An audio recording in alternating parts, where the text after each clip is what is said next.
सब लोगों को प्रणाम। आज हम लोग economic business and commercial laws EBCL का चैप्टर उठा रहे हैं, चैप्टर 18, जिसका नाम है द बेनामी transactions prohibition act 1988। Now this is one of the anti corruption, anti corrupt practices law in India. It goes hand in hand with the Prevention of Money Laundering Act 2002. But there is no case wherein we would presume that if we have not studied the Prevention of Money Laundering Act, then we won't be able to understand this Benami Transactions Act. So the acts are altogether different in their approach and in their objectives. Nevertheless, why they go hand in hand is because they commonly have one objective, which is to prevent corrupt practices from the country, to prevent the laundering of money, to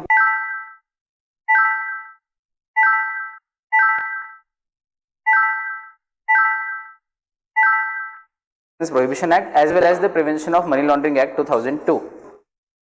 This slight common thing between these two acts make them be put into a single basket, else they are different in their approach altogether. So let's begin this chapter. Let me give you an introduction from my side first, and then we'll read what is written in the notes.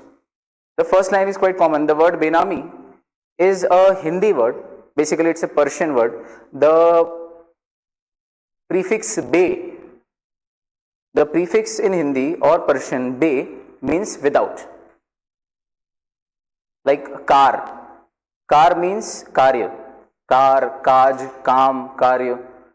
These are synonymous. Car भी बोलते हैं, काम को, work को car भी बोलते हैं. And the one who does not have any work is called bekar, or anything that does not have any utility, कोई काम की ना हो, we call it bekar. If you don't have a car, then also you are bekar, and you don't have a car, you are bekar because you are bekar.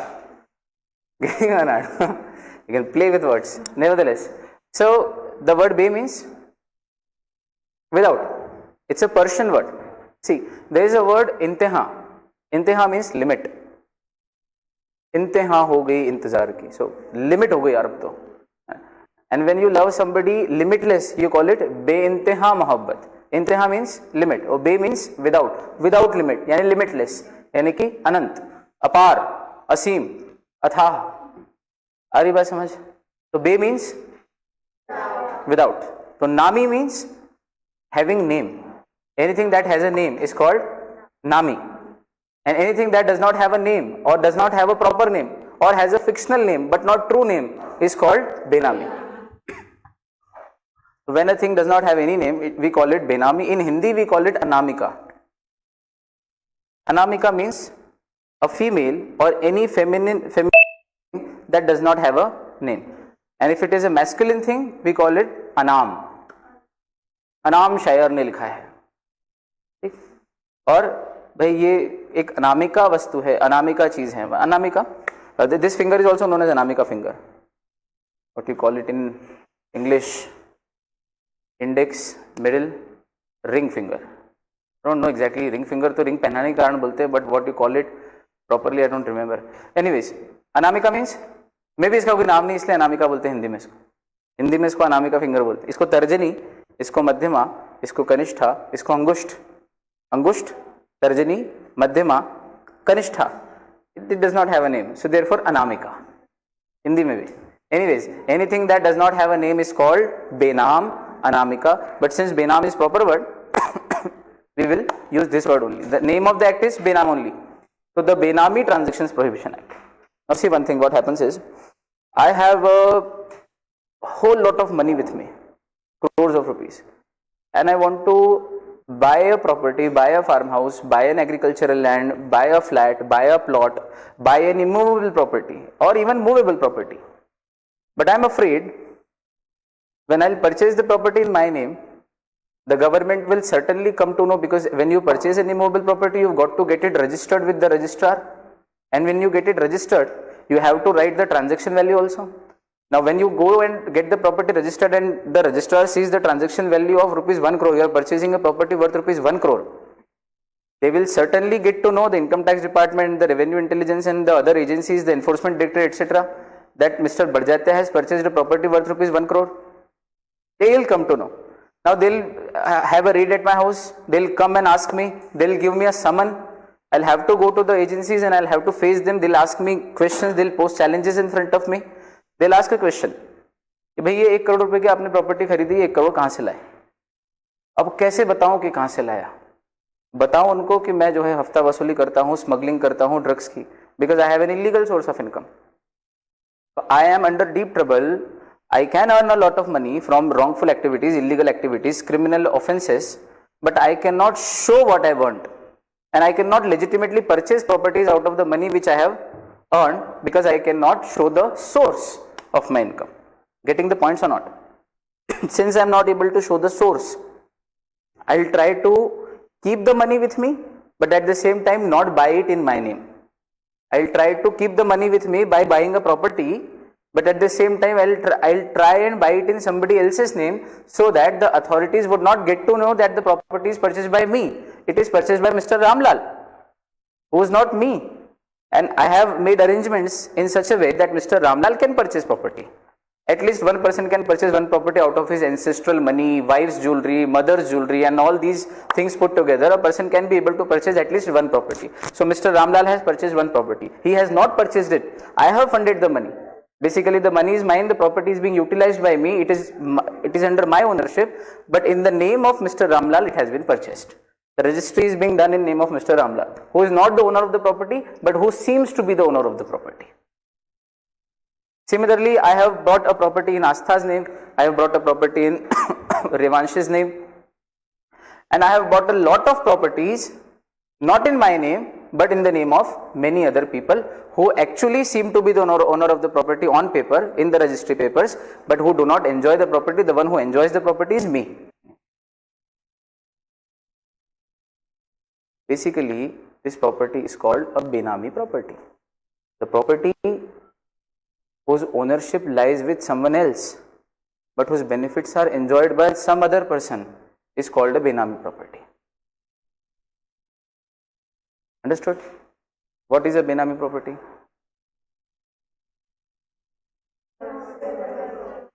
जिसकी ownership तो किसी और के पास हो, लेकिन इसको एंजॉय कोई और करता है, उसे क्या कहते हैं? तो बेनामी लड़की किसे कहते हैं? बेनामी लड़की. तू प्यार है किसी और का, तुझे चाहता कोई और है. समझ गए? लॉजिक लगाओ. तू प्रॉपर्टी है किसी और की, तुझे एंजॉय करता कोई और है. ये बेनामी होगी. आई क्या बात समझ? लॉजिक से याद रखना चाहिए, ऐसे याद रह जाएगी हमेशा. द वर्ड बेनामी is a Hindi word. Now let's see what they have to offer to us. The word Benami is a Hindi word which means nameless or anonymous. Anonymous यानी अनाम, जिसका कोई नाम ना हो, है ना. रूट वर्ड है निम, NYM, निम यानी name. Anon is a prefix which means no, नहीं. तो anonymous यानी कि which has no name. ठीक, anonymous. So it's a Hindi word which means nameless or anonymous. Therefore, the Benami transaction is a transaction where one person pays for property, but the property is held by somebody else. The line is quite easy now. Easy to comprehend? Therefore, a Benami transaction is a transaction where one person pays for the property, but the property is held by someone else. Held means किसके नाम पे है? नाम पे किसी और के है, पर पेमेंट किसी और ने किया है. और जिसने पेमेंट किया एंजॉय वही करेगा. बस नाम तेरे ले लिए मैंने. तेरे नाम पे क्यों ले ली? मेरे नाम पे लूंगा तो फंस जाऊंगा, क्योंकि मेरा पैसा काला पैसा है, काला धन है. ठीक है ना? बहुत अच्छा. The person who pays the property is the real beneficiary. The person who pays for the property is the real beneficiary. जिसने पे किया है वही बेनिफिट लेगा पूरा प्रॉपर्टी का. रियल बेनिफिशियरी वही है. उसे हम दूसरा नाम क्या बोलते हैं? Beneficial owner. But the property is held in the name of a legal owner. Legal owner के नाम पे हो तो रजिस्ट्री कागज पे जिसका नाम है वो लीगल ओनर कहलाएगा. बराबर. आप पूछो कानून में किसके नाम पे है तो माना तो यही जाएगा कि रामलाल के नाम पे. और पर्दे के पीछे कौन है? मैं, रामलाल, या इस बार मैं हूं. पर्दे के पीछे मैं हूं तो मेरा नाम बोलो. मैं कौन इस पूरे ट्रांजेक्शन में? फटाफट. Beneficial owner who page for the property, लेकिन हेल्ड बाय रामलाल, जिसे हम लीगल ओनर भी बोल सकते हैं क्योंकि ऑन पेपर ओनर वही नजर आ रहा है. ठीक है. In this manner the person is able to utilize the black money, evading the payments of taxes and avoiding the payments to creditors. Now when the creditors come to know that मेरे पास 1 करोड़ रुपए है, तो मांगने नहीं आ जाएंगे कि ला भाई हमारे पैसे तूने उधार लिए थे and I don't want to pay them. This is also one reason behind entering into benami transactions. If I want to defy my creditors, if I want to defy, DEFY, if I want to defy my creditors, I can adopt this practice of avoiding the payment to the creditors by purchasing the property in someone else's name. Now when the creditor comes to me and asks me कि भाई ला भाई हमारा payment तो कर, तेरे पास पैसा हमको लगता है बहुत पैसा है. मैंने कहा नहीं है कुछ भी. बोले तेरे नाम पे प्रॉपर्टी है, ये फार्म हाउस जिसमें तू आज खड़ा है ये तेरा है. मैंने कहा मेरा नहीं है, देख ले इसके रजिस्ट्री के कागज, ये वो रामलाल जी है कि उनके नाम पे है. तो अब रामलाल जी की प्रॉपर्टी तो तू नहीं हाथ लगा सकता ना, क्योंकि उन्होंने तो तेरे से लिया नहीं, तूने मेरे से लिया, मेरे पास कुछ है ही नहीं, कुछ भी नहीं मिलेगा तेरे को. आगे बात समझ. तो this is also one reason behind people entering into benami transaction. कितने रीजन हो गए? ब्लैक मनी छुपाना, टैक्स इवेजन करना, क्योंकि अगर इनकम बताऊंगा तो टैक्स भी दिखाना पड़ेगा. तो इनकम मैंने बताई नहीं ना, मेरी इनकम तो रामलाल जी की, उन्होंने प्रॉपर्टी खरीदी तो इनकम पे टैक्स नहीं लगाया मैंने. और उन्होंने जो प्रॉपर्टी खरीदी वो पुराने पैसा इधर उधर से थोड़ा थोड़ा क्लबिंग करके खरीद ली, उस पर ज्यादा से ज्यादा म्यूनिसिपल टैक्स देना पड़ेगा, लेकिन इनकम पे जो टैक्स लगता है वो नहीं लगेगा. बहुत सारे तरीके हो सकते हैं. तो टैक्स इवेजन, ब्लैक मनी को छुपाना या हाइड करना, यूटिलाइज करना, और तीसरा क्रेडिटर्स को पेमेंट अवॉइड करना. These are the reasons behind entering into benami. पूछते तो सही ना आपकी सर, कोई आएगा, क्यों आएगा कोई व्यक्ति बेनामी ट्रांजैक्शन करने? फालतू का लोचा लफड़ा, इतना बड़ा एक्ट बना दिया, अब तो सब डरेंगे, फिर भी लोग करते हैं. ये चीज ध्यान रखना, कानून कितने ही बन जाएं, होता वही है जो आदमी को करना है. मर्डर पे भी कानून है, तो हो रहे हैं कि नहीं हो रहे हैं? रेप पे भी कानून है, रोज हो रहे हैं, और बल्कि ज्यादा हो रहे हैं. जितना ज्यादा स्टॉप रेप का प्लेकार्ड लेके लोग सड़क पर उतरते, उतने क्राइम के रेट बढ़ते हुए नजर आ रहे हैं. मतलब मामला बहुत खराब है, देश का स्थितियां खराब चल रही है. खैर जो भी हो, कानून तो सब बनते हैं भैया. अब जिसको पालन करना है वो करता है, नहीं करने वाला तोड़ता ही है, रोज ही तोड़ता है. तो इसका भी एक्ट है हमारे यहाँ बेनामी ट्रांजैक्शन का भी, लेकिन इसको भी लोग तोड़ते हैं. पर जब पकड़ में आते हैं, लपेटे में आते हैं, तो बहुत बुरे फंसते हैं. क्योंकि जो नया अमेंडमेंट आया है उसके बाद से तो रिगरस पनिशमेंट, अभी आने वाला हूं उस पर मैं, रिगरस पनिशमेंट के प्रोविजन है. रिगरस मीन्स कठोर, कठोर मतलब इम्प्रिजनमेंट. एक होती है नॉर्मल इम्प्रिजनमेंट, कि आपको जेल में रहना है, जेल का खाना खाना पड़ेगा, जेल का पानी पीना पड़ेगा, अब तो जेल में आना पड़ेगा. एक होता है नॉर्मल जेल में आना. खिलाएगा आपने मौसम भाई मौसम बा, बस यही करा लो आप लोगों से. एक तो हो गया ये. और एक दूसरा होता है जेल में जाके पत्थर तोड़ने पड़ेंगे, चक्की पीसिंग एंड वाला होता है. तो जेल में भी आपसे काम कराते हैं. कभी देखा होगा आपने पुरानी पिक्चरों में, जेल में वो सफ़ेद कपड़े ब्लैकधारी वाले टाइप्स वाले, और वो फिर वो काम करते, पहाड़ तोड़ रहे हैं, खुदाई कर रहे हैं, टनल बनवाते हैं. उनसे बिल्कुल एकदम सेफ एनवायरनमेंट की वो भाग भी न जाए, और इंस्पेक्टर और जेलर की निगरानी में उनसे काम कराते हैं. क्योंकि वो वर्कफोर्स है ना, पोटेंशियल वर्कफोर्स, जवान लोग हैं, उनसे काम कराओ, काम आएंगे. जेल में बंद करके रखेंगे, फ्री में खिलाएंगे तो कोई मतलब ही नहीं है. तो कठोर कारावास के भी प्रावधान है जहां आपसे काम कराया जाता है एकदम कठोर. तो इस एक्ट में अगर आप पकड़ा गए तो there are provisions for not only imprisonment but rigorous imprisonment. आ रही बात समझ? तो देखना जरा है क्या कुछ ऐसा. देखो स्क्रीन पे, द बेनामी transactions prohibition act 1988, primary act. Primary act इसलिए क्योंकि ये बेस है, इसके बाद तो अमेंडमेंट एक्ट वगैरह भी आए हैं जो इसके साथ एडिशन करके पढ़े जाते हैं. Primary act was enacted in the year 1988 to prohibit all बेनामी transactions. नाम से क्लियर है, द बेनामी ट्रांजेक्शंस अलाउ करने का एक्ट कि प्रोहिबिट करने का एक्ट. तो नाम से क्लियर है कि बेनामी ट्रांजेक्शंस प्रोहिबिट करने का एक्ट है. बेनामी, हाँ, the benami transaction property transaction act 1988 has been amended by the benami transactions prohibition amendment act 2016 which came into force on 1st November 2016. Now let's find out the link. There is some link. You won't find it written anywhere, but there's a link. Ask me. Ask. The link is 8 नवंबर 2016 को नोटबंदी करना थी. 8 नवंबर 2016 को demonetisation करना था, नोटबंदी. और उन्होंने कहा डिमोनेटाइजेशन कर देंगे तो लोगों के पास जो भारी मात्रा में कैश पड़ा हुआ है, 500,000 के नोट पुराने वाले, भारी मात्रा में, लोग बेनामी प्रॉपर्टी खरीदना चालू कर देंगे.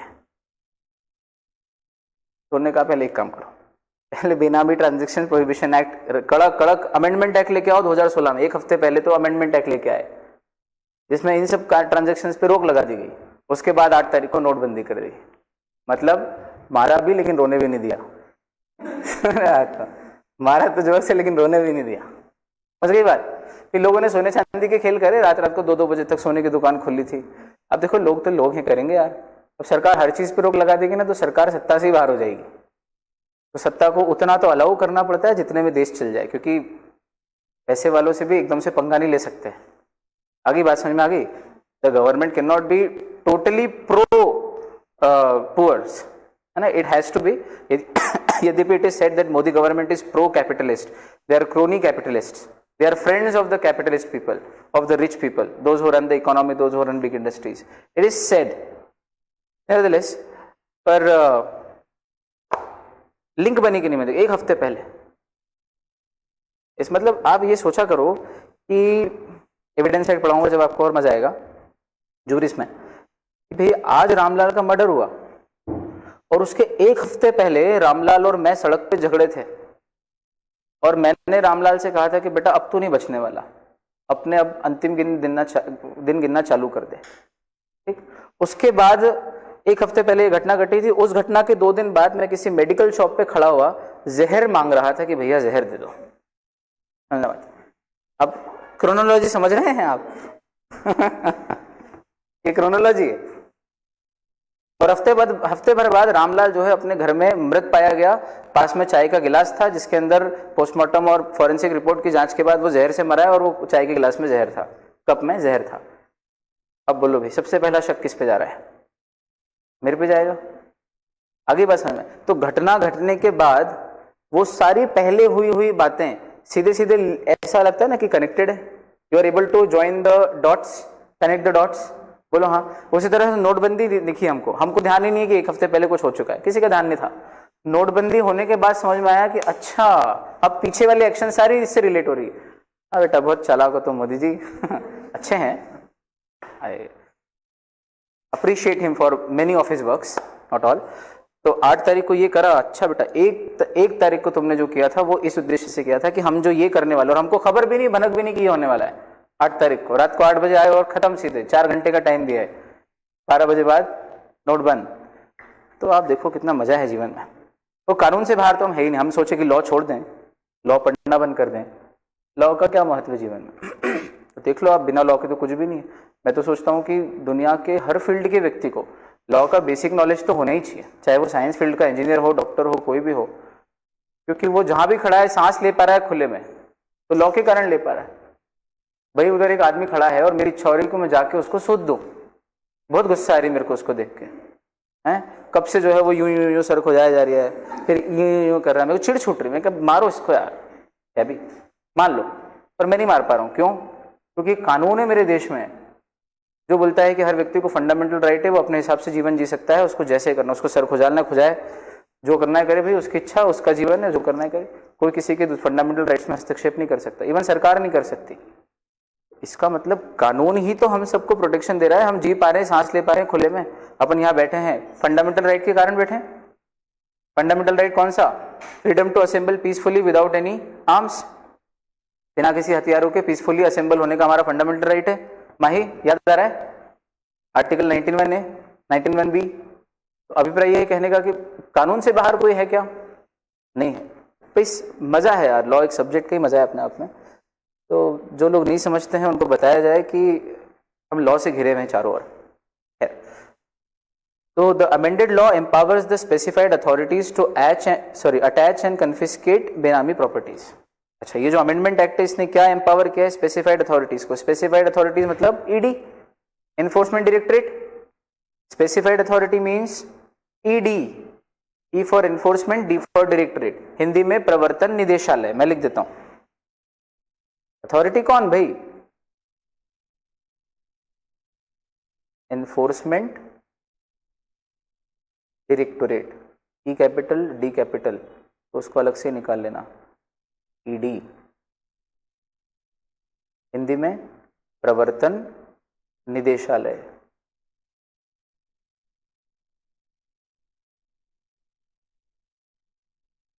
जो मनी लॉन्ड्रिंग के और करप्शन के कानूनों को भारत में एनफोर्स करते हो, क्या करते हो? एनफोर्स यानी लागू करते हो, रेड वगैरह मारते हो, उन्हें कहते हैं एनफोर्समेंट। और उसका जो ऑफिस है, डायरेक्टर है, जो पद है, उसको बोलते हैं एनफोर्समेंट डायरेक्टरेट। जैसे कलेक्टर जहाँ बैठता है वो कलेक्टोरेट, वैसे ही उस डिपार्टमेंट का डायरेक्टर जहाँ बैठता है वो डायरेक्टोरेट।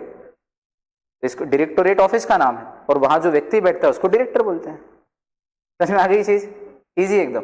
चलो, तो स्पेसिफाइड अथॉरिटीज यानी कि ईडी है ना।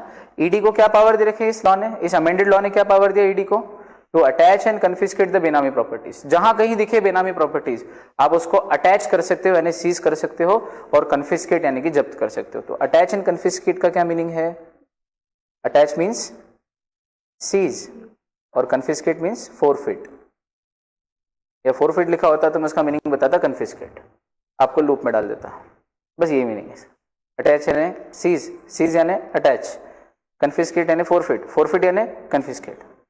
तो सर हिंदी मीनिंग में लूप से बाहर निकलना हो तो फिर बाहर आना पड़ता है। हिंदी मीनिंग क्या है? सीज यानी छीनना, और कन्फिस्केट या फोरफिट का अर्थ होता है जब्त करना। और छीनने और जब्त करने में क्या अंतर है मैंने बता रखा है। छीनने और जब्त करने में क्या अंतर है? मैं कुमकुम के पास से निकला और कुमकुम मोबाइल चला रही है क्लास में, तो मैंने मोबाइल हाथों हाथ छीन लिया, दिस इज अटैच। अभी वो मोबाइल किससे अटैच्ड है? मुझसे अटैच्ड है। अटैच मतलब किसके पास है, किससे जुड़ा हुआ है, किसके हाथ से चिपका हुआ है, तो अटैच हो गया ना एक तरीके से, मुझसे अटैच हो गया। तो ये तो सीज या अटैच हो गया। फिर जब मैंने उस मोबाइल को देखा, ओके बेबी आई, मैं पढ़ भी नहीं सकता ऐसा कुछ लिखा है, तो अब ये मोबाइल सिर्फ अटैच नहीं होगा, ये कन्फिस्केट भी हो जाएगा। अब नहीं मिलेगा मैडम, पढ़े लिखे पे ध्यान दो। कल ही बोला था जब तक पढ़ो तब तक इन सब में ना पढ़ो, समझ रहे बात? ये तो हो गया अटैच के बाद कन्फिस्केट। लेकिन मैंने सबसे पहले अटैच किया, सीज किया, देखा सॉरी पापा क्लास में हूँ, मैं आपको कॉल बैक करती हूँ, बार बार मत लगाइए प्लीज। ये तो जेन्युइन बात है, सॉरी बेटा। आप अपने डैड को जवाब दे रहे थे, वो शायद वो कॉल लगा रहे थे बार बार, एंड यू आर सिंसियर, आप उनका कॉल नहीं उठा रहे हो, जबकि डैड का कॉल है मेरी तरफ से अलाउड है। डैड का, मॉम का, बड़े भाई का, बहन का, लैंडलॉर्ड का, अगर ऐसा इंपॉर्टेंट कोई कॉल हो तो आप मुझे बता के, इशारा करके और फोन पे बात कर सकते हो। अनलेस इनके अलावा और किसी का कॉल हो तो अलाउड नहीं होगा। और ऐसा नहीं कि आप कॉल किसी का भी हो उसको डैड बता के अटेंड कर लो, और मैं चेक कर लूँगा कभी किसी दिन रैंडमली फंस गया तो बहुत बुरे जाओगे, है ना, पैसे बर्बाद हो जाएंगे आपको और कुछ भी नहीं। समझ गए कैसे? हाँ देखो, मैंने कल भी कहा था प्यारे तो बहुत प्यारे, और फिर ढंग से रहने का। तो क्या बोला मैंने? हाँ, तो जब मैंने देखा यार ये तो जेन्युइन कॉज है, तो मैंने सीज तो किया लेकिन कन्फिस्केट नहीं किया, वापस लौटा भी दिया। तो सीज और कन्फिस्केट में क्या अंतर है, या अटैच और कन्फिस्केट में, या अटैच और फोरफिट में क्या अंतर है? Attach is a prior action, confiscation is a subsequent action. Confiscation may और may not take place after seizure. ये भी हो सकता है कि सीजर के बाद लौटा भी दिए जाए, लेकिन कन्फिस्केट अगर हुआ है तो सीज तो हुआ ही था ना। आई बात समझे? जो कन्फिस्केट हुआ है वो सीज जरूर हुआ था, पर जो सीज हुआ है वो कन्फिस्केट हो जरूरी नहीं, वो डिपेंड करता है इंक्वायरी के बाद कि क्या रिजल्ट आता है उस इंक्वायरी इन्वेस्टिगेशन का। ये लॉजिक समझ में आया कि नहीं? क्यों पढ़ाया मैंने अभी, पूछो, मजाक नहीं करिए। मैं वर्ड्स के मीनिंग क्यों पढ़ाता हूँ आपको, है ना। फाउंडेशन में हमने चीर फाड़ कर दी थी, याद करो, प्रोहिबिट, लिमिट और रिस्ट्रिक्ट। मजा आया था आपको बात? हाँ, कोई आ तो जाए। तो मजे की बात देखो, क्यों पढ़ाया मैंने, क्योंकि हमारे पास एक और एक्ट है, एसेंशियल कमोडिटीज है। कल रात को जब मैं सोच रहा था कि यार कल क्लास चालू हो रही है ईबीसीएल की, तो मैं कौन सा चैप्टर पढ़ाऊँ, तो पहले मैंने एसेंशियल कमोडिटीज एक्ट निकाला। फिर मैंने कहा यार एसेंशियल कमोडिटीज एक्ट में खाने पीने की चर्चा है, दाल, चावल, अनाज। तो मैंने कहा यार पहले दिन ये पढ़ा दूंगा तो बच्चे सब्जेक्ट से नफरत करने लग जाएंगे। बोले ये कैसा सब्जेक्ट है यार, सीएस जैसे प्रोफेशनल कोर्स में आप, और ईबीसीएल जैसा चैप्टर सर आप बोल रहे थे कि बहुत तगड़ा सब्जेक्ट है, और उसमें पहले ही चैप्टर खाने पीने की चर्चा पे हो रहा है, बिल्कुल एकदम इनफॉर्मल जैसा, मजा नहीं आ रहा है, सब्जेक्ट से नफरत नहीं हो जाए। तो मैंने कहा फिर ये वाला ले लेते हैं। समझना पड़ता है सब भैया, 4 चीज देख के चलनी पड़ती है। तो अटैच और कन्फिस्केट का मीनिंग समझ में आया? एकदम सही जा रहे हैं बिल्कुल। चलो आगे बढ़ते हैं फर्दर।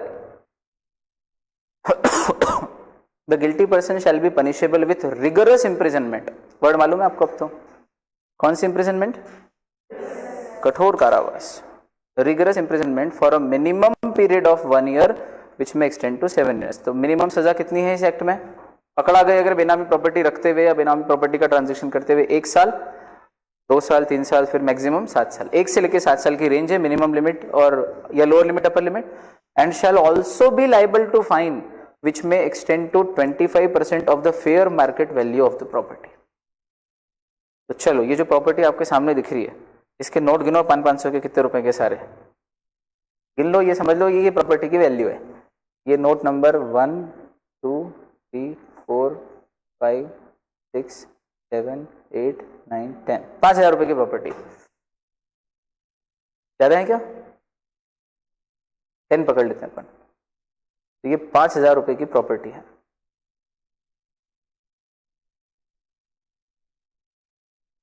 ₹5,000 की इमेजिनरी अमाउंट है सर, अब मालूम है 5,000 में कुछ नहीं आता है। 5,000 रुपए की प्रॉपर्टी और ये बेनामी ट्रांजैक्शन हुआ इस प्रॉपर्टी को लेके और पकड़ा गया है वो बेनामी ट्रांजैक्शन। तो बताओ इसमें इन्वॉल्व पार्टीज को सजा कितनी मिलेगी? मिनिमम इम्प्रिजनमेंट कितनी? फटाफट खत्म हो रहा है। 1 ईयर, मैक्सिमम 7 ईयर्स। ठीक है ठीक है ठीक है। फाइन भी लगेगा क्या? फाइन कितने का? तो इसकी फेयर मार्केट वैल्यू कितनी है? 5,000 रुपये। फेयर मार्केट वैल्यू 5,000 रुपये है तो फाइन कितने का लगेगा? 1250 का या उससे कम का? पढ़ना सीखो लो। 1250 का या उससे कम का, उससे ज्यादा का नहीं। हाँ, विच मे एक्सटेंड टू, मतलब जो कहां तक जा सकता है, मैक्स टू मैक्स 25% तक। पढ़ना है लो, मतलब ये मैक्सिमम फाइन है। स्ट्रेट फॉरवर्ड फाइन बोला है क्या? विच विल बी 25%, विल भी बोला होता है तो फ्लैट 25% ही लगता। ठीक, विच विल बी एटलीस्ट 25%, तो फिर ये मिनिमम होता। पर वर्ड क्या लिखा है? विच मे एक्सटेंड टू, मतलब ये मैक्सिमम लिमिट है फाइन की। इससे कम यानी 1 रुपए से लेके प्रॉपर्टी के 25% तक की फेयर वैल्यू जो है उसका उतना अमाउंट फाइन का। अब आप मजे की बात देखो, प्रॉपर्टी तो जब्त करने की बात ऊपर ही कर दी है, मतलब प्रॉपर्टी तो जब्त हो गई प्लस फाइन और भरना पड़ेगा आपको अपनी जेब से। इतना बड़ा नुकसान, जेल भी जाना है, प्रॉपर्टी भी गई और प्रॉपर्टी की फेयर मार्केट वैल्यू के 25% के बराबर तक का फाइन भी लग सकता है। हर तरह से लूज लूज है, विन विन ऐसे होता है, लूज लूज। ऐसा बहुत चलता है आजकल, यूं करते हैं कंधे उचका के, यूं जिसको देखे वो यूं करता है, और ये पता नहीं क्या होता है। सब क्या आदत पड़ गई आजकल ऐसे करने। फिर जो भी बात समझ में आई क्या? बहुत अच्छा, आगे बढ़ रहे हैं। टाइम क्या हो रहा है यार?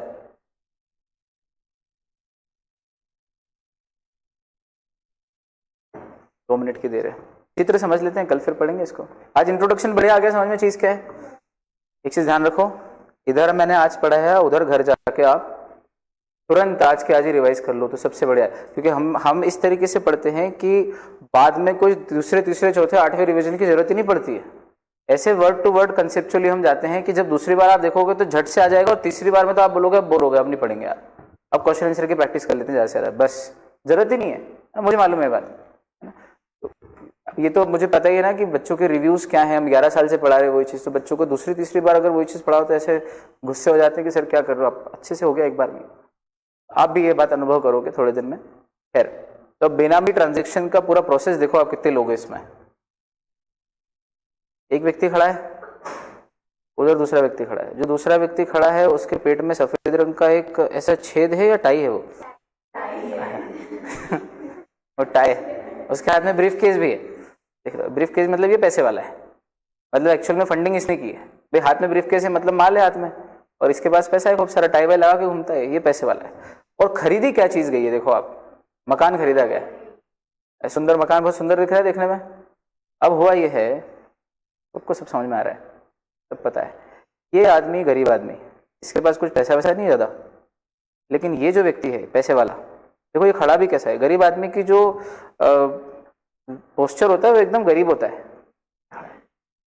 गरीब आदमी बिल्कुल दबा सहमा सा खड़ा है। लेकिन एक अमीर आदमी है जो बहुत ही स्टाइल में खड़ा है कि क्या बोल क्या, देखो आप उसका हाथ ही में, इस हाथ में ये जो पैसे वाला बदमाश आदमी जिसके पास पैसा बहुत सारा है, ये क्या करता है, beneficial owner gives money to the benamidar to buy property. ये देखो यहाँ पे एरो है, तो इस आदमी ने पैसा फंड किया, इधर इसको दिया कि ले तो पैसा ले और प्रॉपर्टी खरीद। तो फिर ये जो व्यक्ति है गरीब आदमी, ये प्रॉपर्टी खरीद लेता है अपने नाम पे।